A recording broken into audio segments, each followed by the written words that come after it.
A'udzu billahi minasyaitonir rajim. Bismillahirrahmanirrahim.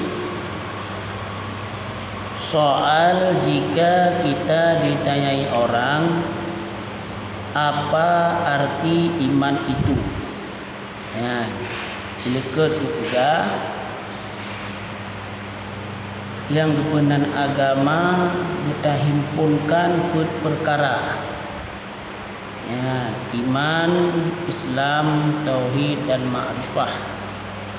Jadi pada arti iman, tauhid, Islam dan ma'rifah. Ya, jadi sino apa arti iman? Jawab bahwa arti iman itu percaya akan barang yang datang dengan dia Rasulullah sallallahu alaihi wasallam. Ya, percaya akan barang-barang yang roh daripada Rasulullah. Ya Allah hendak percaya ni. Ya, boleh le urang mengkiri, le urang yang ingkar kepada sesuatu yang disampaikan oleh Rasulullah. Kemudian soal jika kita ditanya orang apa arti Islam itu. Ya, pegah-pegah dengan nama Islam itu arti Islam. Yang merasa dia ditanya Islam, kita dengar putra arti Islam. Jawab bahwa arti Islam itu yaitu menjunjung dan mengikuti segala titah dan mengikuti sabda Rasulullah dan menjauhi segala larangannya. Ya, menjunjung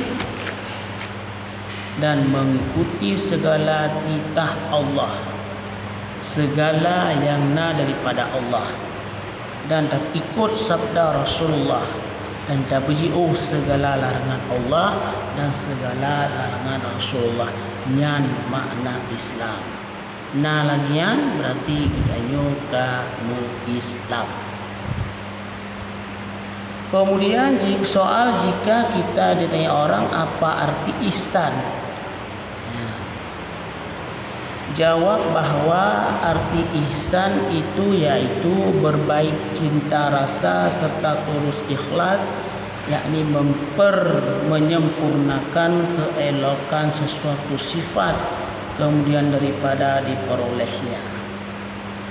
Berkenan kepada Allah, kepada Rasulullah dan kepada sesama makhluk, dan membalas segala keburukan dengan kebaikan. Yang makna ihsan. Soal jika ditanya orang apa arti tauhid. Jawab bahwa arti tauhid itu yaitu mengesahkan dia sekira-kira tidaklah diperoleh sekutu yang diesahkan. Bangkana banput macam tersebut bak diri gitanyo baru gepenan gitanyo urang mengagama, urang yang sempurna agama ini. Ya, maka jili gitanyo bertaplatut dan bertajak kita ini agama. Ya, babek tak pubut ibadah dengan hal-hal yang tertire-tire. Maka kubullah ibadah dengan hal-hal yang tak merno bak gurai-gurai.